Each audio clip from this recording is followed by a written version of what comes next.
하나님 감사합니다.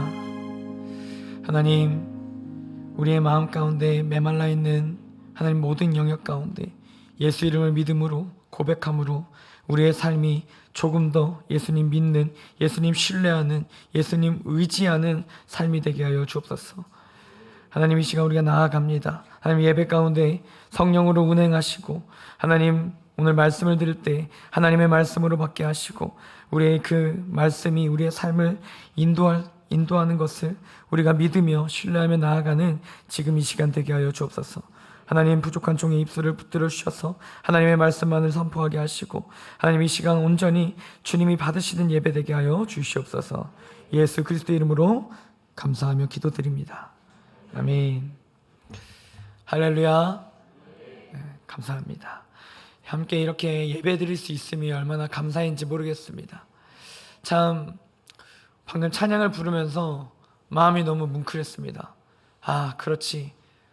사역자라는 타이틀이 있지만 정말 주님 신뢰하고 있나? 정말 주님 믿고 있나? 그런 생각을 많이 하게 됩니다. 온전히 저와 여러분 모두가 정말로 살아계신 주님을 신뢰하고 믿는 우리 모두가 될 수 있기를 간절히 소망합니다. 오늘 말씀 같이 보겠습니다. 오늘 말씀은 창세기 41장 37절에서 49절까지의 말씀입니다. 창세기 41장 37절에서 49절까지의 말씀입니다. 제가 한 절, 여러분이 한 절 읽고 마지막 절은 함께 읽도록 하겠습니다. 창세기 41장 37절에서 49절까지의 말씀입니다. 바로와 그 모든 신하가 이 일이 좋게 여긴지라.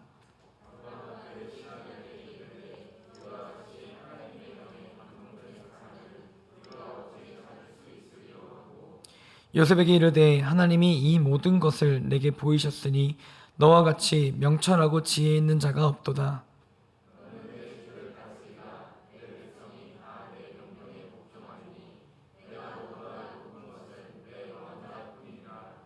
바로가 또 요셉에게 이르되 내가 너로 애굽 온 땅을 총리하게 하노라 하고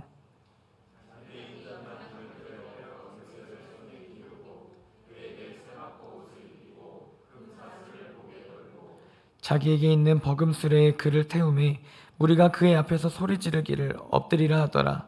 바로가 그에게 애굽 전국을 총리로 다스리게 하였더라.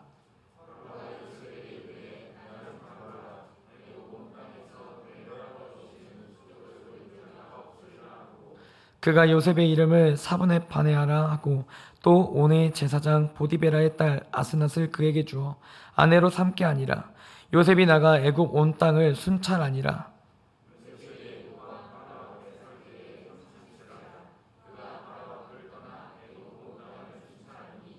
일곱 해 풍년에 토지 수출이 심히 많은지라.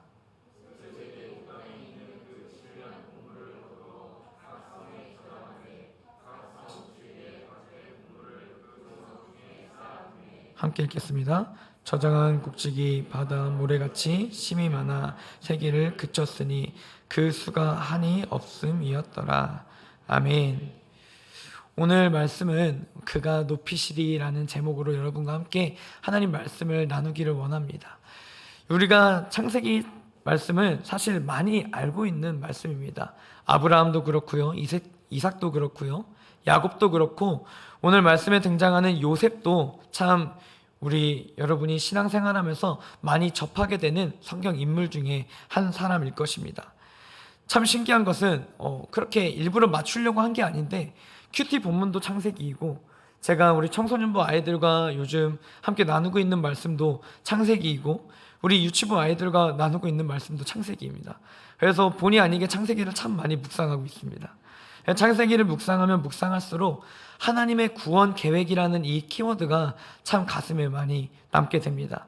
그래서 오늘 이 말씀을 함께 나누면서 오늘 우리 한 사람 한 사람을 통하여서도 하나님은 여전히 그 계획을 이루어가고 계시다라는 이 마음을 함께 나누기를 원합니다. 시간에는 그리스어로 이 때라는 말은 두 가지로 나뉘게 됩니다.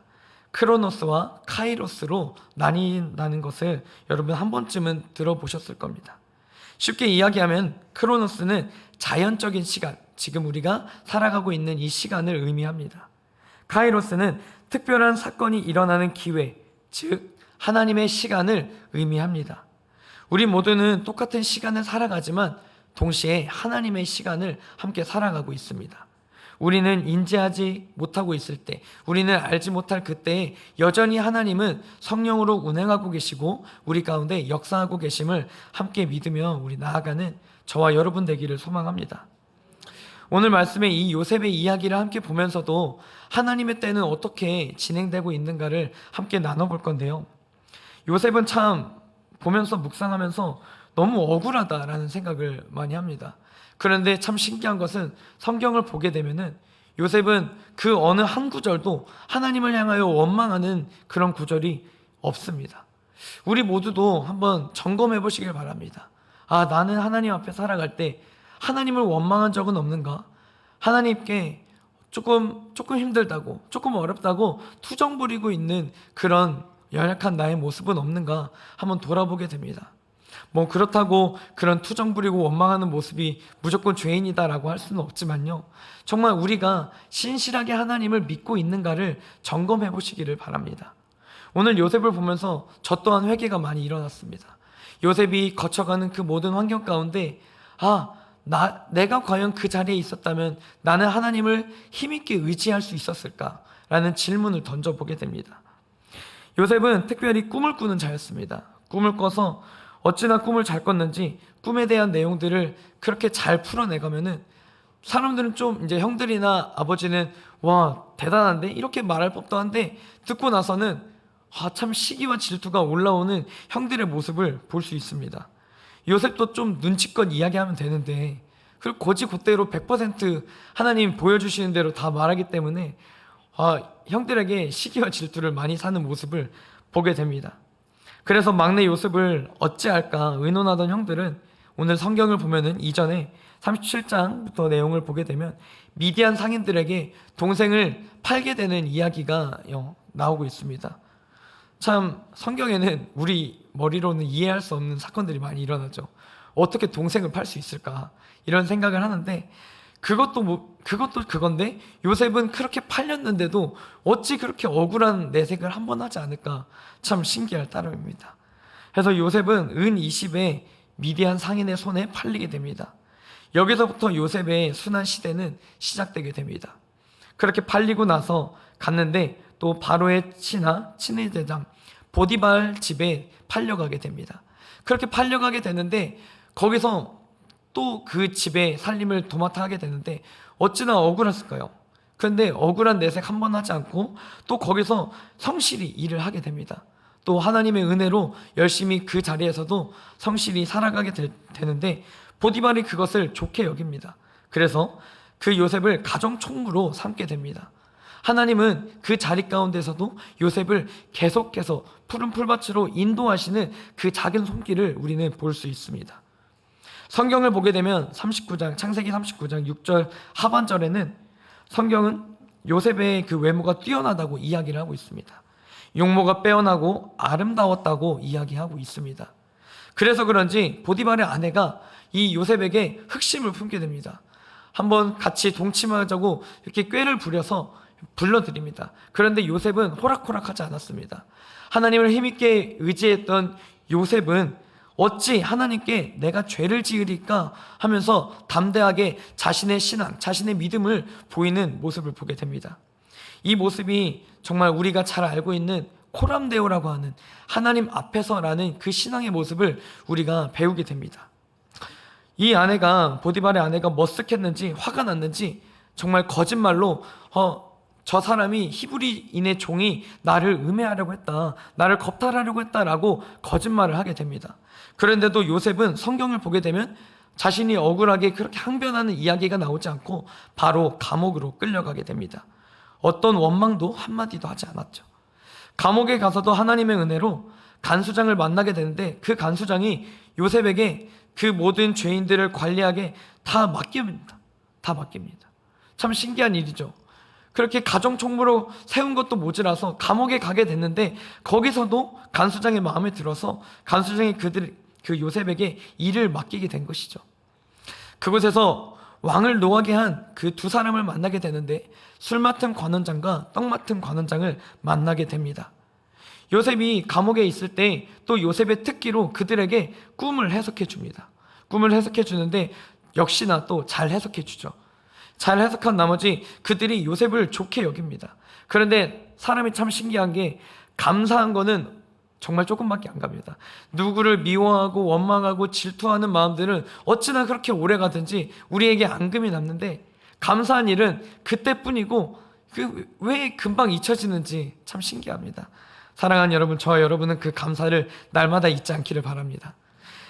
이 떡 맡은 관원장과 술 맡은 관원장이 그것을 감사히 여겼는데 그것을 잊어버립니다. 그런데 오늘 본문으로 넘어와서 41장 말씀에 넘어와서 바로가 꿈을 꾸는데 그 꿈을 해석해야 되는데 도무지 해석할 자가 없는 장면을 우리가 보게 됩니다. 점술사들이 다가옵니다. 점술사들이 그것을 해석하려고 했는데 그 누구도 시원하게 해석하는 자가 없었습니다. 그런데 그때 이 떡 맡은 관원장과 술 맡은 관원장 중에 이 술 맡은 관원장이 그것을 생각해내게 됩니다. 아, 그 사람이 있었지. 꿈을 정말 잘 해석하는 요셉이 있었지라고 기억을 하게 됩니다. 그래서 요셉을 불러드립니다. 바로 왕이 이런 꿈을 꿨는데 이것 좀 해석해줘 하면서 불러드리게 됩니다. 그런데 요셉은 참 어찌나 담대하든지 그 형들 앞에서도 그냥 고지고대로 해석했던 그 꿈을 바로에게도 바로의 꿈을 듣고 그대로 해석하게 됩니다. 그런데 이 장면을 묵상하다 보니까 요셉의 담대함을 좀 볼 수가 있었습니다. 점술가들이 그 꿈을 해석하지 못했다고 하는데 저는 좀 그렇게 묵상이 되더라고요. 바로 왕의 그 권력의 앞에 있어서 그것에 쫄아서 7년 풍년 뒤에 7년 흉년이 예고돼 있는데 그 7년 풍년이 그것만 얘기하면 바로 왕이 참 좋아했을 텐데 흉년이 이를 거다라고 얘기하면은 어떤 왕이 좋아할까요?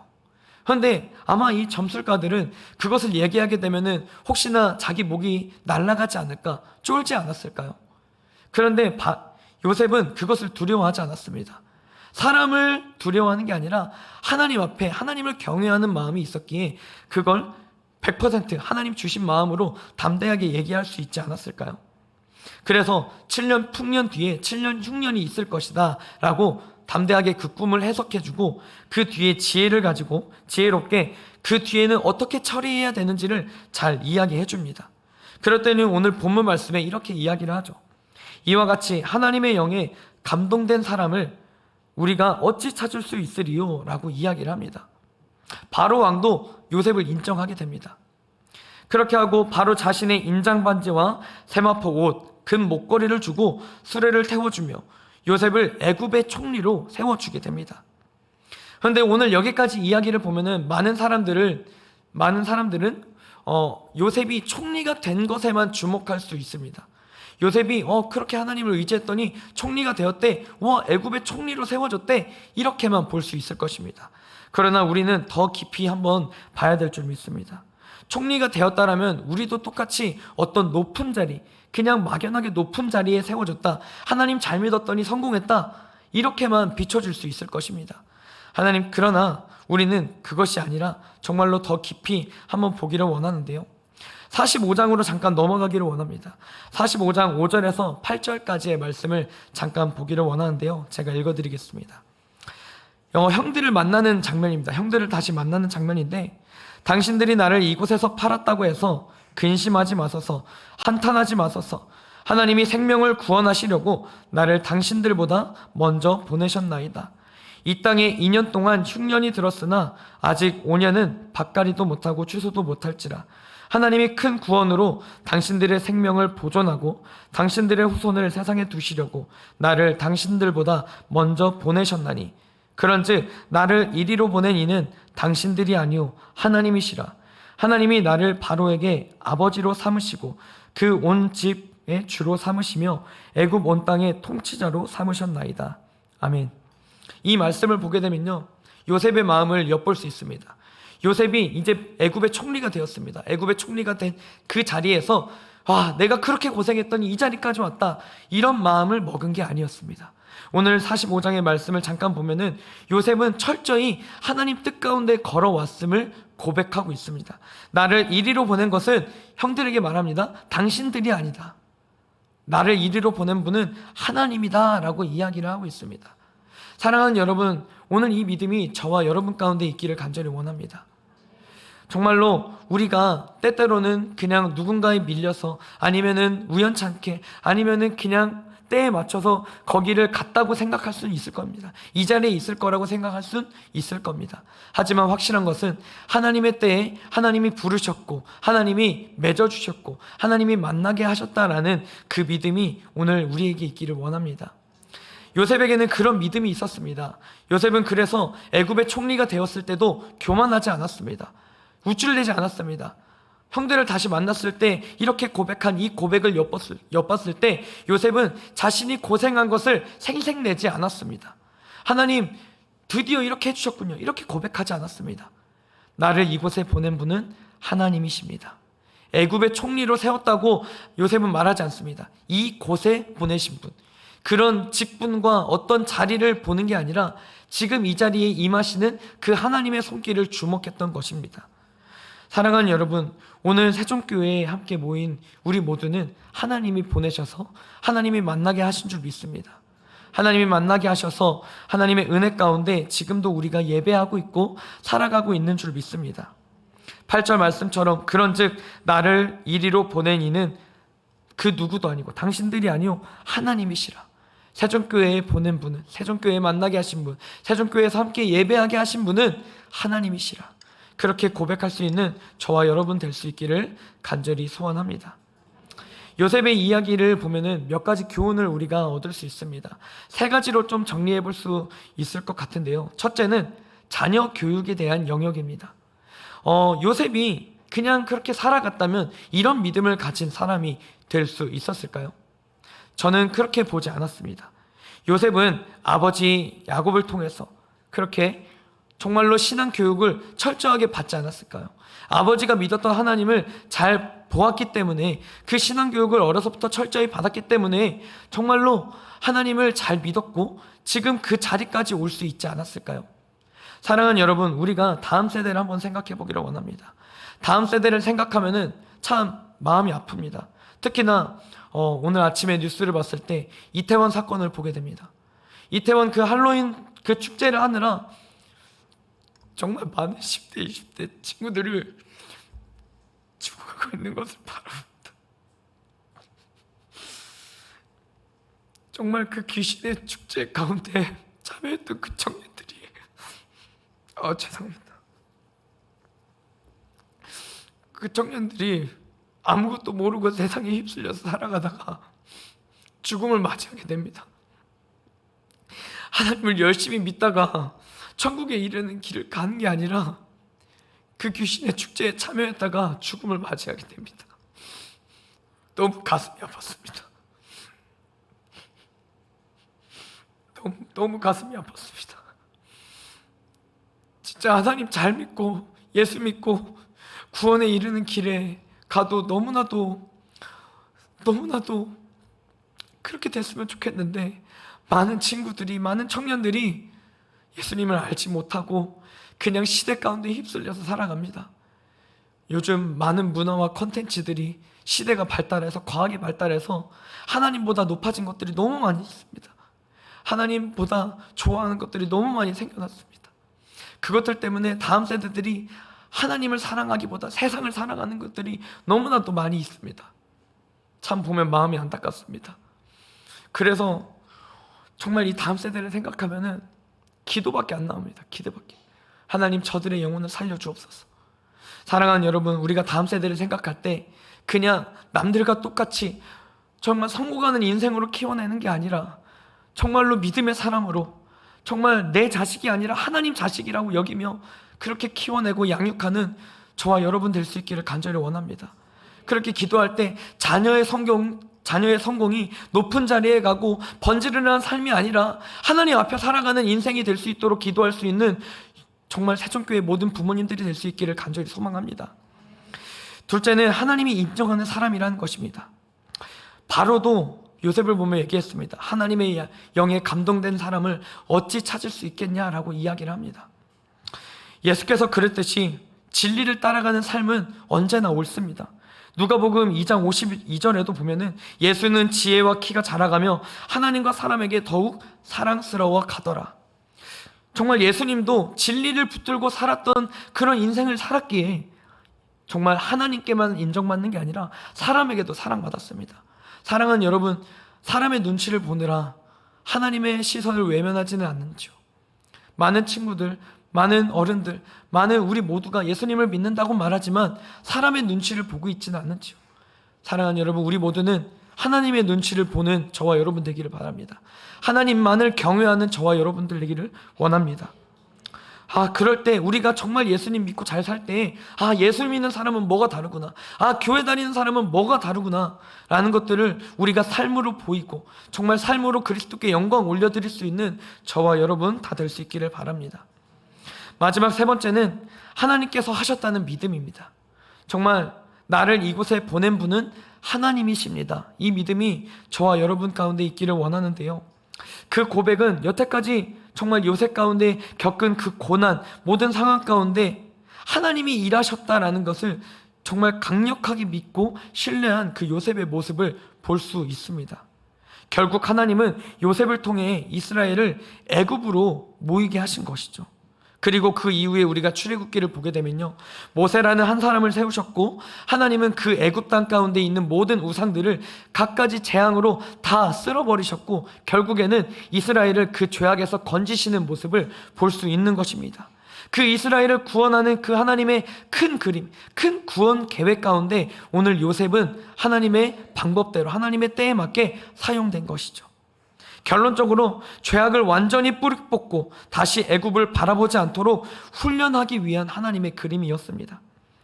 사랑하는 여러분, 이제 말씀을 슬슬 정리하기 원합니다. 저와 여러분이 지금 어떤 고난을 겪고 있는지 한번 생각해 보기를 원합니다. 아니면 지금 누리고 있는 어떤 은혜의 자리, 어떤 높은 자리는 없는지 생각해 보기를 바랍니다. 삶이 내 마음대로 되지 않아 불평한 적은 없는지요? 때로는 하나님의 방법이 이해가 가지 않아 원망과 불평한 적은 없는지요? 여러 가지 삶을 돌아보기를 원합니다. 앞서 크로노스와 카이로스를 얘기했습니다. 우리는 크로노스를 살아가는 사람들입니다. 하나님의 때를 살아가고 있는 사람들입니다. 사람의 눈치를 보는 게 아니라 정말 하나님을 경외하며 하나님의 때를 살아가는 사람들입니다. 그래서 요셉을 보며 카이로스의 시간도 볼 수 있었습니다. 그 시간, 평소의 시간도 잘 살아가지만 하나님의 때를 볼 수 있는 그 시선, 그 믿음이 우리에게 있어야 될 줄 믿습니다. 하나님이 하셨습니다. 하나님이 하실 것입니다 라는 그 믿음, 오늘 저와 여러분 가운데 있기를 원합니다. 여러분이 계신 그 자리는 하나님이 높이시고 세워주신 자리입니다. 그리고 그 자리에서 하나님은 여러분의 가정, 그리고 여러분의 직장, 여러분의 모든 삶의 자리를 여러분을 통해 그곳이 하나님 나라가 되기를 원하고 계십니다. 그곳 가운데 복음이 심겨지기를 원하고 계십니다. 야고보서 4장 10절은 이렇게 말합니다. 주 앞에서 낮추라. 그리하면 주께서 너희를 높이시리라. 우리는 낮은 마음으로, 겸손한 마음으로 언제나 하나님 앞에서 살아가야 될 줄로 믿습니다. 우리가 살아갈 때 많은 사람들을 이야기합니다. 내가 이런 거, 내가 생각하는 거라고 합니다. 그 주체가 내가 되는 사람들이 너무나도 많습니다. 나는 이런 사람이야, 나는 이런 거 좋아해, 나는 저런 거 싫어해 라고 말하지만 물론 성향상, 기질상 맞는데 내가 누구냐? 나는 하나님의 자녀라는 것입니다. 우리는 하나님의 자녀라는 것입니다. 내가 아무리 살아오면서 정립한 나의 가치관이 있더라도 하나님이 맞다면 맞는 것이고 하나님이 아니라면 아닌 것입니다. 사랑하는 여러분, 그래서 오늘 요셉의 이야기를 통해서 우리가 정리되는 것은 내가 주체가 아니라 하나님이 하십니다. 하나님이 주체가 되는 저와 여러분 될 수 있기를 간절히 바랍니다. 우리 모두 주 앞에 겸손히 낮아져서 삶 속에서 하나님이 하실 일을 기대하고 소망하며 신실하게 또 정직하게 주님을 바라본다면 오늘 요셉과 같이 하나님의 때, 하나님의 방법으로 하나님께서 높여주실 것을 믿는 저와 여러분 될 수 있기를 간절히 원합니다. 성경에 많은 사람들이 있습니다. 요셉도 있고요, 아브라함도 있었고요, 다윗도 있었고, 엘리야도 있었고, 바울도 있었고, 그 밖에 많은 성경의 인물들이 있습니다. 그 사람들과 우리가 뭐가 다를까요? 똑같이 하나님이 만드신 이 피조 세계를 살아가고 있습니다. 다를 건 없습니다. 각자의 스토리와 각자의 삶을 살아가고 있습니다. 그때에 우리는 그때마다 성경의 인물들의 믿음을 보며 와, 대단하다, 왜 난 못할까, 이게 아니라 그들을 인도하셨던 하나님이 오늘 우리도 인도하고 계시다는 그 믿음을 가지고 우리 가운데 역사하실 그 하나님을 신실하게 바라보며 나아갈 수 있기를 바랍니다. 하나님은 많은 삶의 현장 가운데 믿음을 요구하고 계십니다. 그 믿음을 우리가 정말 순종함으로, 반응함으로, 아멘함으로 우리가 더욱더 따라갈 수 있기를 바랍니다. 말씀을 맺으면서 찬양 사역자 강찬 목사님이 계시는데요, 이 강찬 목사님이 쓰신 그 찬양이 있습니다. 그 찬양이 섬김이라는 찬양이 있는데, 그 섬김이라는 찬양의 가사에 보면은 이런 가사가 있습니다. 하늘의 영광을 다 버리고 낮은 이곳에 내려오신 주, 죽기까지 나를 사랑하신 그 사랑 얼마나 큰지. 우리가 높아지면 그가 낮추시리, 우리가 낮아지면 그가 높이시리. 하나님이 원하시는 세상으로 나 자신을 낮추는 섬김으로. 이렇게 이런 가사가 쓰여 있습니다. 우리의 삶은 낮아지는 삶입니다. 그리고 하나님이 높여주시는 삶입니다. 내가 높아지려고 높아지는 그런 삶이 아니라 하나님이 높여주시는 삶입니다. 하나님을 영화롭게 하고 오직 하나님께만 영광 돌리는 삶입니다. 내가 높아지자고 하나님을 내리고 있지는 않는지요. 하나님을 높이고 하나님을 영화롭게 하고 영광 올려드리는 저와 여러분 되기를 바랍니다. 갈라디아서 2장 20절의 말씀이 그래서 우리 안에 있어야 될 줄 믿습니다. 내가 죽고 예수 그리스도로 사는 삶. 많은 환경들이 있죠. 조금만 나와 뜻이 안 맞으면 짜증이 나죠. 조금만 나랑 방향이 다르면 화가 나죠. 내 멋대로, 내 뜻대로 안 되면 막 내 마음에 육신이 올라옵니다. 하지만 육신이 올라올 때마다 우리는 십자가를 바라봐야 됩니다. 예수님은 정말로 그 모든 고난과 정말 채찍질을 다 견디심으로 우리에 대한 그 하나님의 사랑을 확증하셨습니다. 그가 채찍에 맞음으로 우리가 나음을 얻었도다. 그가 피 흘리심으로 우리는 구원함을 얻었습니다. 누구든지 주의 이름을 부르는 자는 구원을 얻으리라. 주님도 참으셨고 주님도 고난 당하셨습니다. 그러나 그 주님은 다시 그 예수 그리스도는 하나님이 높여주셨습니다. 우리도 낮아져야 됩니다. 우리도 주님을 바라봐야 됩니다. 주님이 높여주실 것입니다. 우리가 생각하는 높은 자리가 아니라 하나님이 생각하시는 높은 자리로 우리를 인도하실 것입니다. 시편 9편 14절의 말씀을 읽고 말씀을 마무리하도록 하겠습니다. 우리 찬양팀은 좀 준비해 주시면 감사하겠습니다. 시편 9편 14절의 말씀입니다. 하나님이 이르시되 그가 나를 사랑한즉 내가 그를 건지리라. 그가 내 이름을 안즉 내가 그를 높이리라. 한 번 더 읽겠습니다. 하나님이 이르시되 그가 나를 사랑한즉 내가 그를 건지리라. 그가 내 이름을 안즉 내가 그를 높이리라. 아멘. 사랑하는 여러분, 우리가 이제 말씀을 마치면서 찬양을 같이 함께 하기를 원합니다. 우리 주가 일하시네 함께 찬양할 때 정말로 주님이 일하십니다. 정말로 우리가 앞이 보이지 않고 지금 내 상황은 이렇고 내 상황은 앞이 보이지 않고 어렵더라도 이해되지 않더라도 우리가 신실하게 정직하게 믿음을 가지고 살아간다면 주님이 우리를 사랑하시고 우리를 높여주실 것입니다. 우리를 푸른 풀밭으로 인도하실 것입니다. 우리가 상상하지 못하는 그것으로 우리가 정말 우리가 바라는 곳이 아니라 하나님이 원하시는 곳으로 우리를 인도하실 것입니다. 우리 함께 주가 일하시네 찬양할 때 우리 말씀을 생각하면서 함께 고백하도록 하겠습니다. 날이 저물어 갈 때, 날이 저물어 갈 때, 빈들에서 걸을 때, 그때가 하나님의 때, 내 힘으로 안 될 때, 빈손으로 걸을 때, 내가 고백해 여호와. 우리 2절 가사로 찬양합니다. 우리 모인 이곳에, 우리 모인 이곳에 주님 함께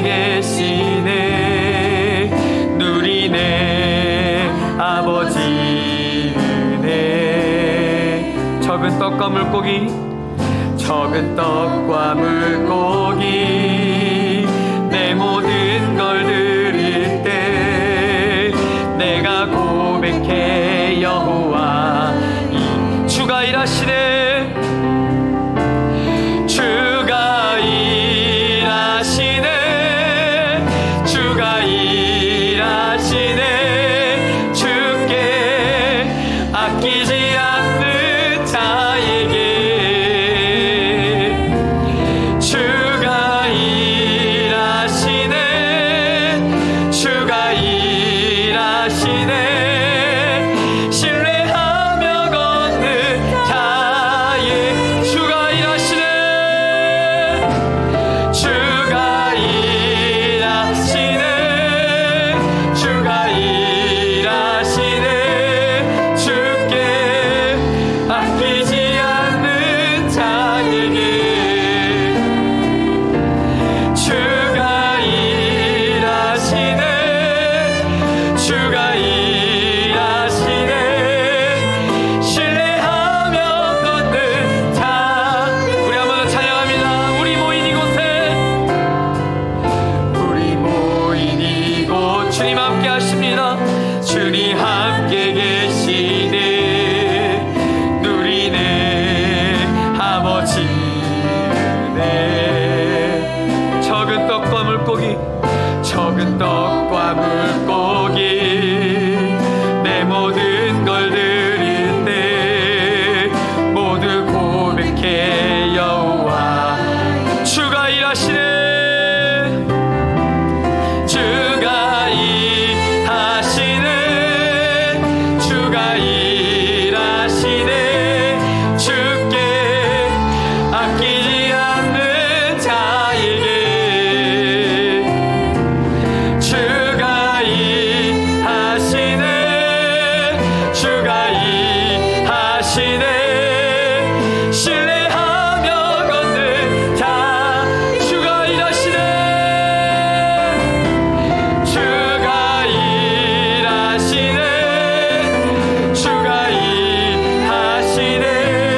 주께 아끼지 않는 자에게 아멘. 주가 일하시네, 주가 일하시네. 신뢰하며 걷는 자에게. 우리 시간 두 가지만 놓고 함께 기도했으면 좋겠습니다. 첫째는 우리 말씀을 붙들고 기도합시다. 우리가 정말로 하나님 이해되지 않더라도, 어렵더라도, 힘들더라도 하나님의 때에 살아가고 있는 줄 믿습니다. 하나님, 우리가 주님의 때에 주님의 방법으로 인도함을 받는 주님의 자녀라는 사실을 기억하며 우리의 믿음의 눈을 들기를 원합니다. 하나님, 우리의 믿음을 아버지 더욱더 아버지 이끌어 주옵소서. 우리가 주님을 더욱 신뢰하고 믿을 수 있도록 하나님 인도하여 주시옵소서. 그리고 두 번째 기도할 것은 우리 마음이 감동되어 기도합니다. 이 땅에 주님 하나님으로부터 나오지 않는 예수님으로부터 나오지 않는 그 모든 것들이 예수 이름으로 끊어지게 하여 주옵소서. 오직 하나님을 사랑하는 거룩한 문화와 거룩한 아버지 불길이 일어나게 하여 주시옵소서. 우리 말씀을 기억하면서 또한 하나님의 그 손길을 기억하면서 우리 이 시간 기도하면서 함께 주님 한번